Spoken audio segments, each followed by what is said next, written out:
we ended by looking at the start of some more complicated kinds of conversions.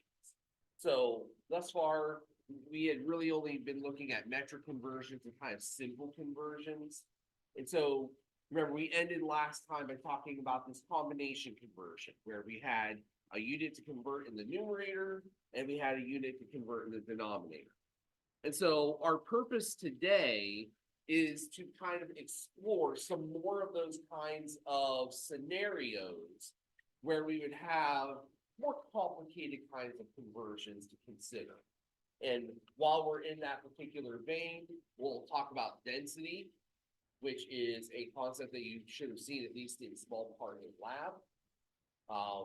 And we'll kind of piggyback off of density to talk about how we can use density as a conversion to help us to equate the mass of an object to its volume without ever having to actually pick it up and look at it in the laboratory.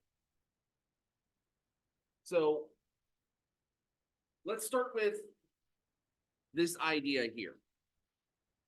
What if we have units that are not just simply the unit, but rather the unit raised to a power? So what, instead of looking at a measurement of distance, we were looking at a measurement of area. So looking at square feet instead of just feet. What if we were looking at a volume? Cubic inches instead of just plain old inches. Well, how would we go about converting those kinds of calculations? And the answer to that is we start with the conversion that we know. So in our example here, we're being asked to convert cubic centimeters into cubic inches.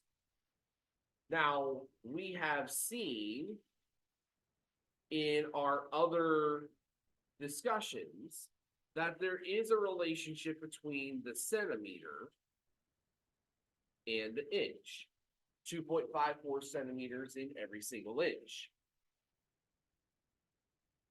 But that doesn't quite fully do the job because that's a measurement of distance, and we need to do a measurement conversion here of volume. Now, luckily for us, we can use this as a foundation because the conversion that we are seeking is not that far different from the conversion that we know. Two approaches that we can take.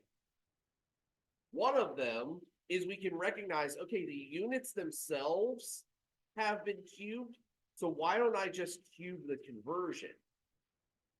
And if I can cube the conversion, then I would have 2.54 cubed centimeters cubed equal to 1 cubed inches cubed. If I cube the conversion, I have to cube each and everything inside of that conversion. All the numbers get cubed, all the units get cubed. Now I just need to figure out what the actual values themselves are. So 2.54 cubed is 16.39.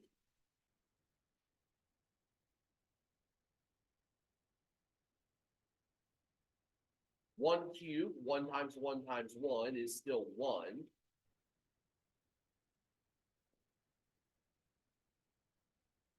And so with this cubing factor here, I can make that direct conversion just like I would have any other time. So if I'm turning a cubic centimeter into cubic inches, I can use this conversion directly. Cubic centimeters cancel out. 1 divided by 16.39.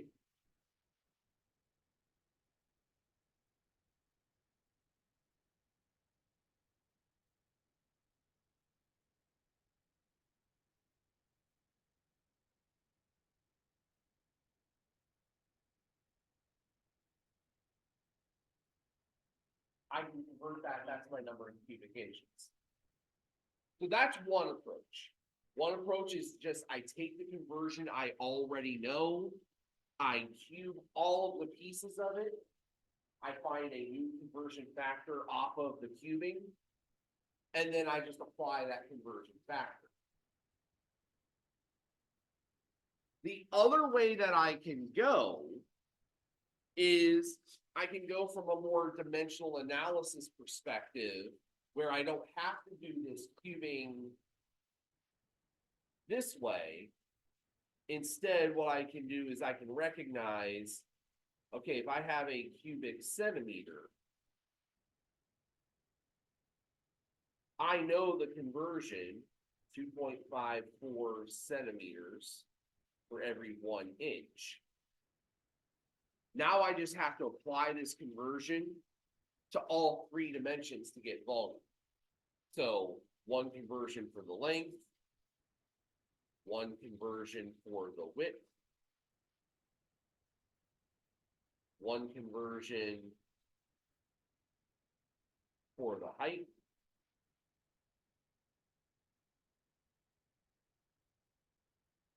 and when I go to do the unit cancellation, I have centimeters times centimeters times centimeters here in the denominator. So centimeters times centimeters times centimeters gives me cubic centimeters. So that's how that cancels. I have inches times inches times inches in the numerator. So that would give me cubic inches. And I would end up at the exact same place. 0.0610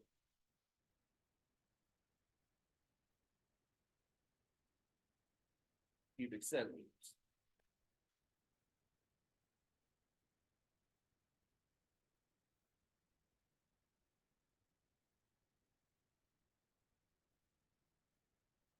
So we would use this same kind of scenario. We would use this same kind of process logic for area as well. The only difference is that for area, we're talking about squares instead of cubes. So to use the top method, we would just square the conversion instead of cube it. To use the bottom method, we would just do the conversion twice, once for the length and once for the width, instead of 3 times, because there are only 2 dimensions in area.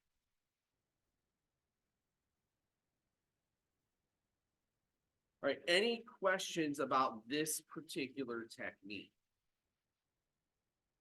I'll tell you, this is one of the more common places where students make mistakes in conversions, is not knowing how to do the conversions of powers.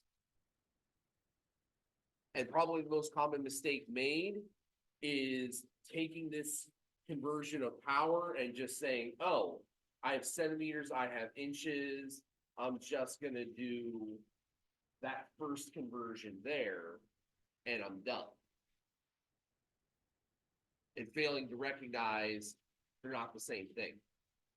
Inches is not the same thing as cubic inches. Centimeters is not the same as cubic centimeters.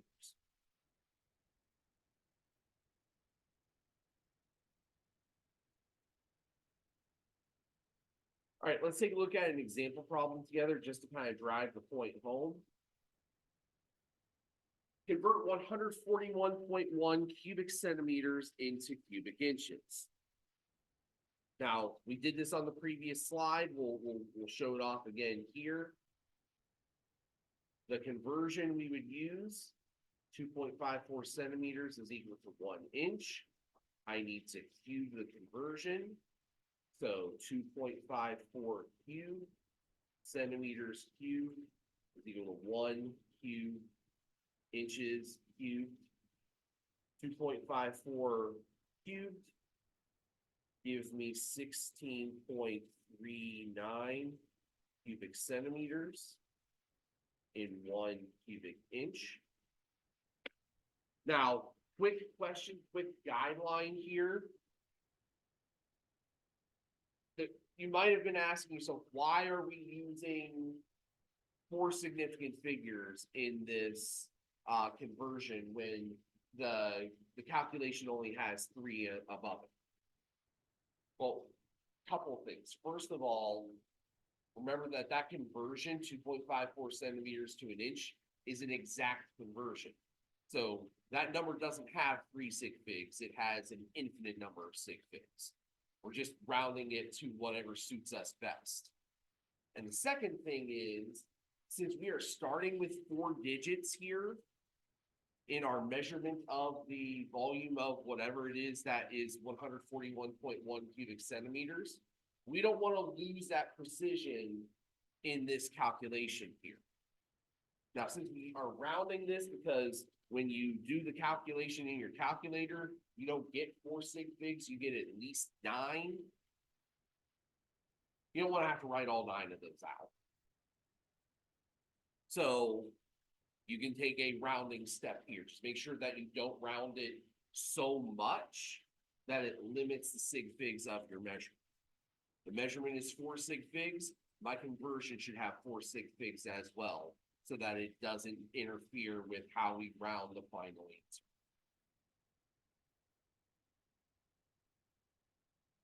So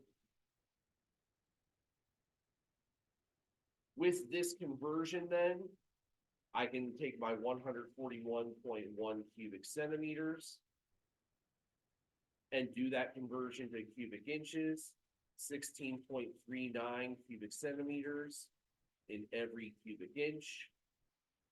My cubic centimeters are going to cancel out. 141.1 divided by 16.39 to 4 significant figures. So calculator gives me 8.608907 and some more.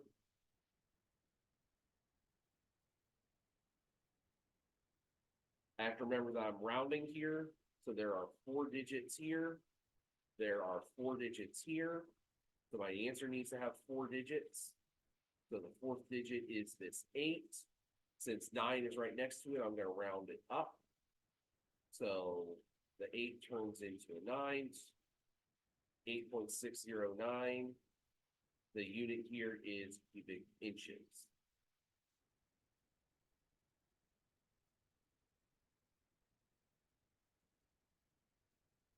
Now, if you choose to use the dimensional analysis method, you don't have to worry about the rounding here because you're not going to ever actually calculate the exact conversion. So what that would look like is this. 141.1 cubic centimeters.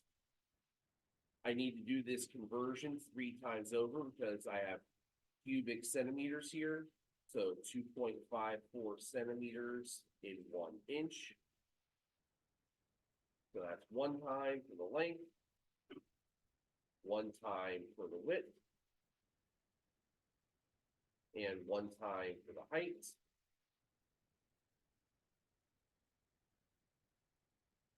Cubic centimeters cancel out with the 1, 2, 3 centimeters in the denominator.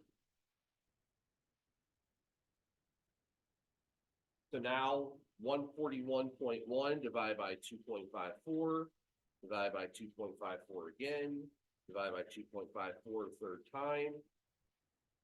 And you'll see that your calculator is going to give you slightly different here. 8.61045 and change, but it's the same thing. 4 sig figs that we started with, these are exact conversions. Exact conversions do not play into the overall rounding of my final answer. So this 4th digit is a significant digit, 8.610 cubic inches. Here's a great example of estimation. Why do we call that last digit an estimated digit? Because it can vary based upon the measure, based upon what instrument's measuring it. So even here in our conversion, that little bit of rounding that we did to make this number a little bit easier to use in the conversion made just that ever so slight difference in that last significant digit. Probably not enough to really care about or notice, but it is slightly different. Right, any questions with this example using squaring or cubing in conversions?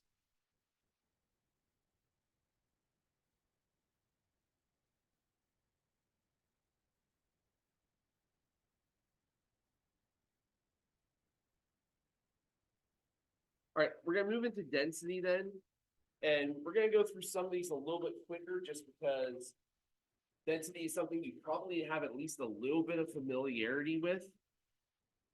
When we say density, density is a measurement, a calculation of the relationship between the volume of a substance and its mass. And it's a ratio of those two, mass divided by volume. And so when we're trying to find the density of an object in lab, that's the exact ratio that we would use. We would take the mass of the substance, divide by the volume of the substance to get the density of that substance. In shorthand terms, V density is equal to M mass over V volume.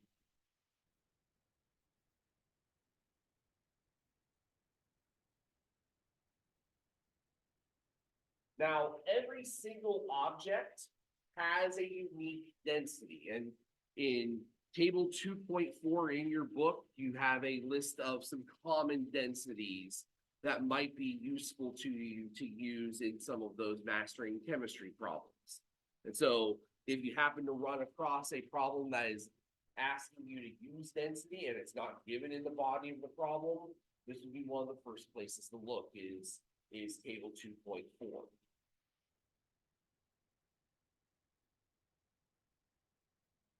And there are some more here on the bottom as well.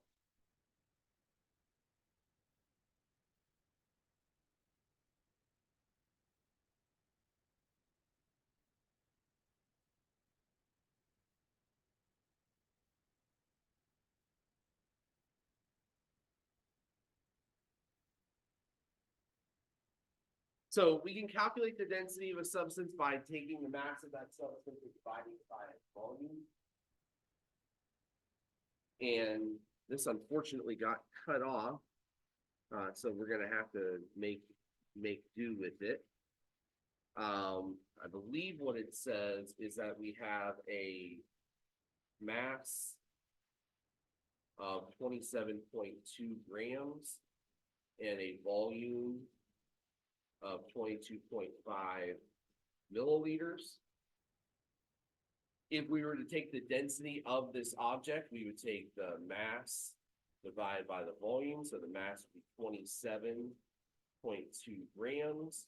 The volume would be 22.5 milliliters.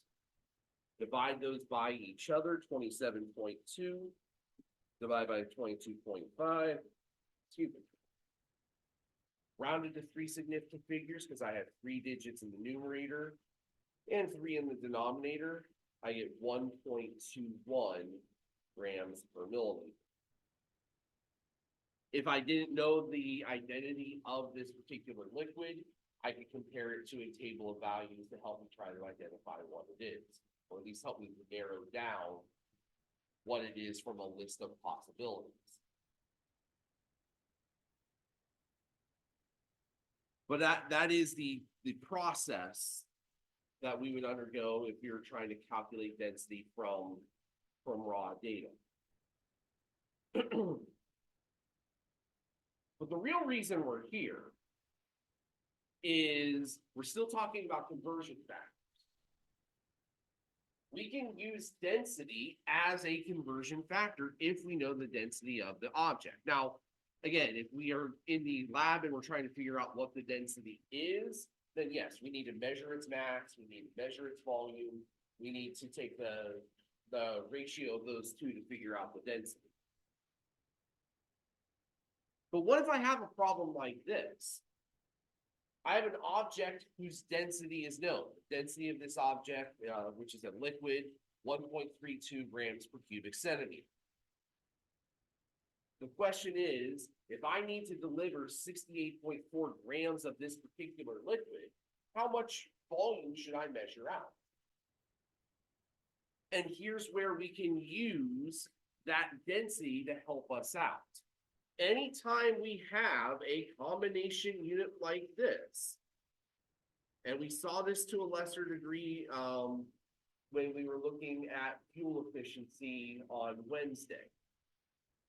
But combination units like this, we can convert into fractions. What this says is that 1.32 grams of this substance are equal to 1 cubic centimeter of that substance.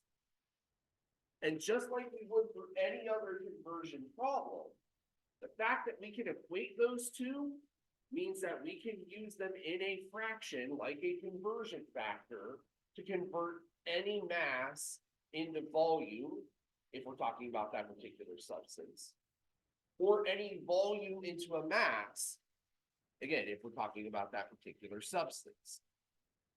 And the reason why that is so great is because one of the real disadvantages to using the density equation is that it's algebraic. Raise your hand if you ever struggled with algebra in your life. Keep your hand up if you've accidentally multiplied when you should have divided a variable. Yeah, it happens. It's one of the downfalls of algebra.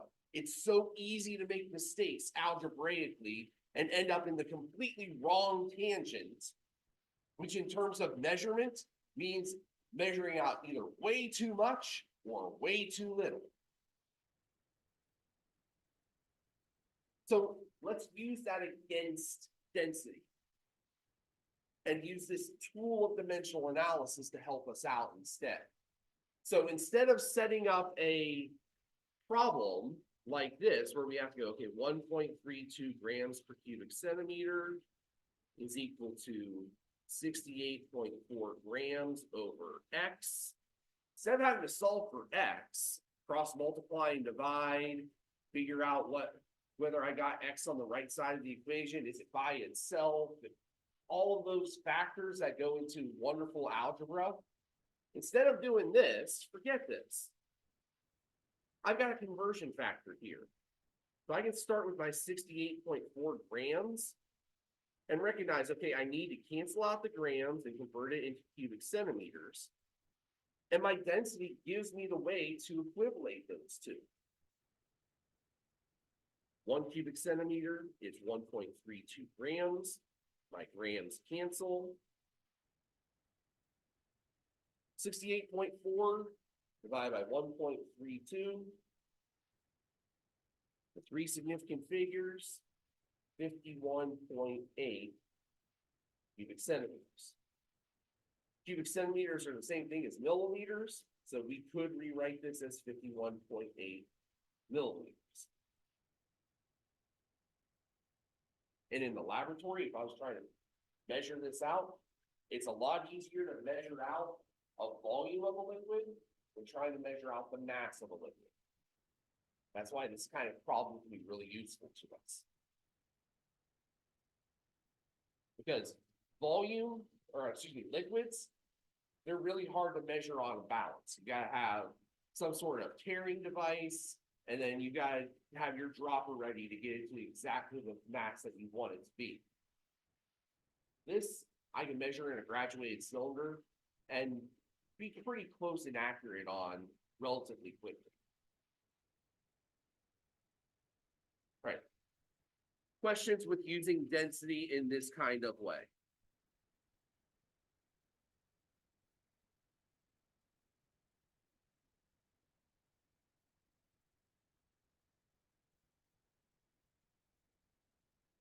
Okay, we don't have time to do all of the practice problems on here. I kind of just loaded in a bunch of them just based, if we had more time, we'd be able to do more. If we had less time, we do less. I want you to try this one on your own, though. Give you a couple minutes to think it out. I want you to convert 1.5 square kilometers into square meters. and put your answer into Paradigm. Now, just to help you out a little bit, just to make the process of calculating a little bit easier, just remember that there are 1,000 meters in a kilometer. Should already have that conversion kind of locked in at your disposal, but just in case you forgot.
This is one of the reasons why, because it usually when you submit responses, it shows up here to let me know that you actually submitted them. It's not doing that, so I'm curious. We're not counting participation today anyway, so I might convert my future numerical problems into text problems because I have been able to see your text responses in the past here. So let's go ahead and solve this out. I've got some of you coming in. Some of you coming in. Okay, and we're kind of all over the place. Some have 1,500, some coming in considerably higher. Let's solve it out here. So I'm turning meters into kilometers. That's my conversion. Now, since I'm doing squares, I'm going to need to square the conversion. So it's going to be 1,000 squared, meter squared, is equal to 1 kilometer squared. 1,000 squared is 1 million.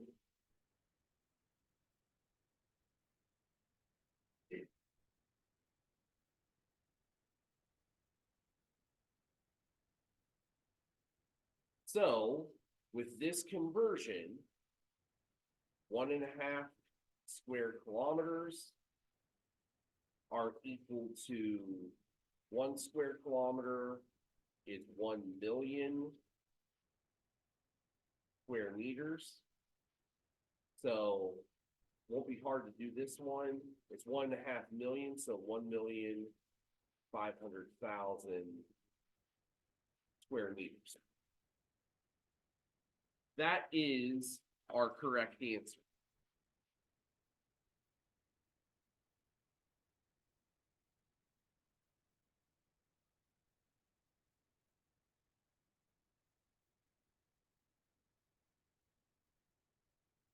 Now, like I said, I do have 3 other practice problems here.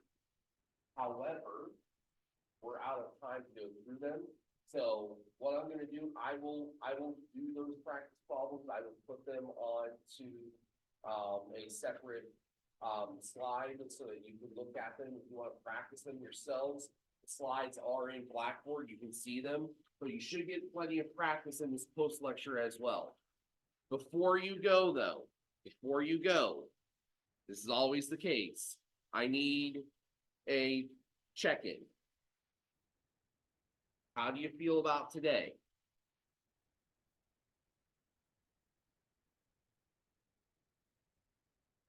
Type in red for hard, yellow for I got some questions, green if you understood everything and you're okay. And don't forget, there's always that feedback question at the end of the post lecture. Make sure you do that feedback question. You get a little bit of bonus points for doing it. Also gives you a chance to ask some more direct questions if you have them. And I've been trying to be really good about getting back to you with those ahead of time. So Monday we will start chapter 3. Have a great weekend.